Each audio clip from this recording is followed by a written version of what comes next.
Programme అంటే తల్లి ఒడి నుంచి వచ్చినటువంటి విద్యార్థి మొట్టమొదటిసారిగా ఈ అంగన్వాడీ సెంటర్కు రావడం అనేది జరుగుతుంది.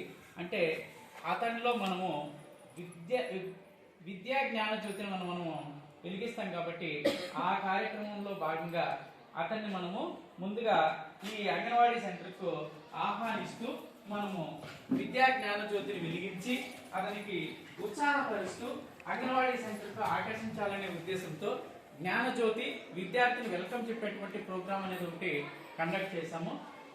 కండక్ట్ చేసిన తర్వాత ప్రతి ఒక్క స్టాలు ప్రతి ఒక్క గ్రూప్ వాళ్ళు ప్రత్యేకమైనటువంటి కార్యక్రమాలు యాక్టివిటీస్ విద్యార్థికి చేయడము ఉత్సాహపరచడము అతన్ని సెంటర్ను అట్రాక్ట్ చేసి విద్యను ఆడుకుంటూ పాడుకుంటూ అతను విద్యను అభ్యసించాలి అనే ఉద్దేశంతో ఏ డెవలప్మెంట్స్ అనేటివి ఈ సెంటర్లో జరుగుతాయి, తల్లిఒడి నుంచి వచ్చినటువంటి బిడ్డకు ఏ విధంగా అభివృద్ధిలో భాగంగా ఒక్కొక్క డొమైన్ తీసుకోవడం జరుగుతూ శారీరక అభివృద్ధి అనేది రెండు భాగాలు ఉంటాయి.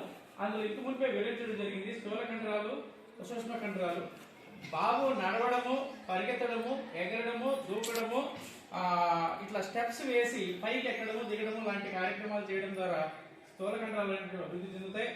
పూసలు గుచ్చడము చిన్న చిన్న యాక్టివిటీస్ డ్రాయింగ్ వేయడము అతనికి నచ్చినటువంటి బొమ్మలు గీయడము ఇలాంటి కార్యక్రమం చేయడం ద్వారా సూక్ష్మ కండరాలు అనేటివి అభివృద్ధి చెందడం అనేది జరుగుతుంది.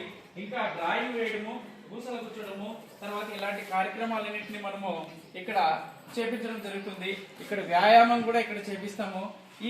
ఈ విధంగా చేయడం వల్ల కండరాలు అనేటివి అభివృద్ధి చెందినాయంటే అతను శారీరక అభివృద్ధి అనేది జరుగుతుంది. అందుకే వినూత్నమైనటువంటి కార్యక్రమాలను మనం ఒక్కొక్క యాక్టివిటీస్ తీసుకుని ఒక్కొక్క అభివృద్ధిలోకి తీసుకుని వెళ్ళినప్పుడు ఇవన్నీ మనము తెలియజేయడం అనేది జరుగుతుంది అనమాట.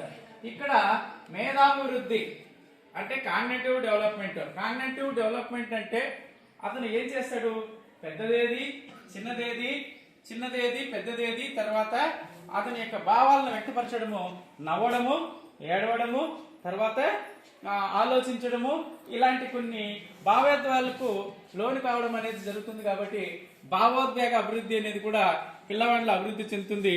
ఇందులో నమస్తే పెట్టడము షేక్ హ్యాండ్ తీసుకోవడము తర్వాత బిగ్ స్మైల్ హలో అని తర్వాత ఇలాంటి కొన్ని యాక్టివిటీస్ చేయించడం ద్వారా అతనిలో కొన్ని భావాలు అనేవి ఉత్పత్తి అవుతాయి. స్మైల్ అంట వీపింగ్ అంట క్రయింగ్ అంట ఇలాంటి సిచ్యువేషన్స్ అన్ని మనం అక్కడ క్రియేట్ చేపించి ఆ విద్యార్థికి చిన్న చిన్న రైమ్స్ అనేవి కూడా చెప్పించడం అనేది జరుగుతుంది.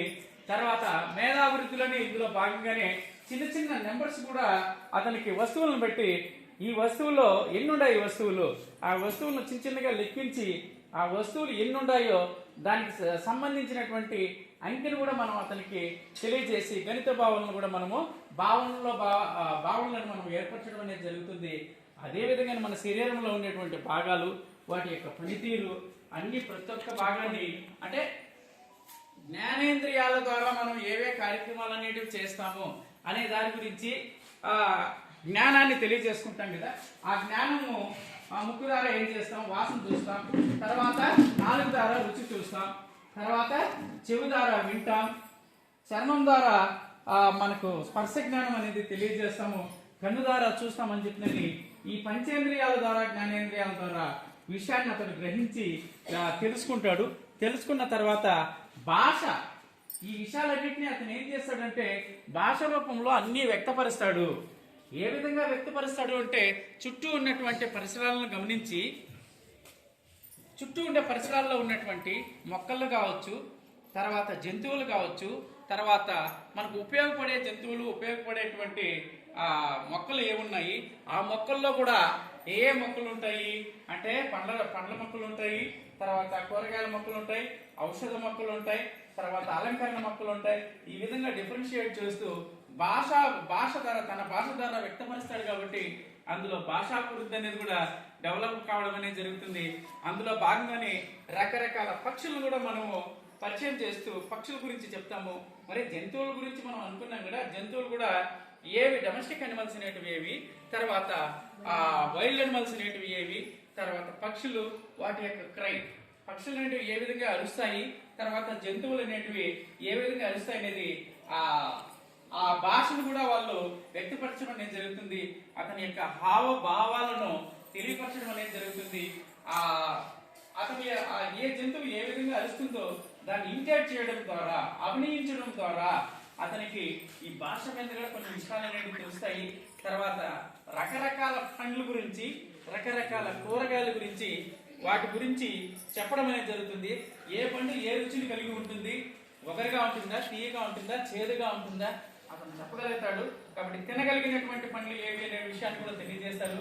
తర్వాత కూరగాయల గురించి, కూరగాయల చెట్ల గురించి, పండ్ల చెట్ల గురించి ఇక్కడ అన్ని విషయాలను నేర్చుకోవడం అనేది జరిగి, తర్వాత ఆ అబ్బాయి అంగన్వాడీ సెంటర్ నుంచి గ్రాడ్యుయేషన్ సర్టిఫికెట్ తీసుకున్న తర్వాత పై తరగతులకు అంటే ఎలిమెంటరీ స్కూల్ స్థాయికి పంపించడానికి గ్రాడ్యుయేషన్ సర్టిఫికెట్ అనేది కూడా పొందడం జరుగుతుంది.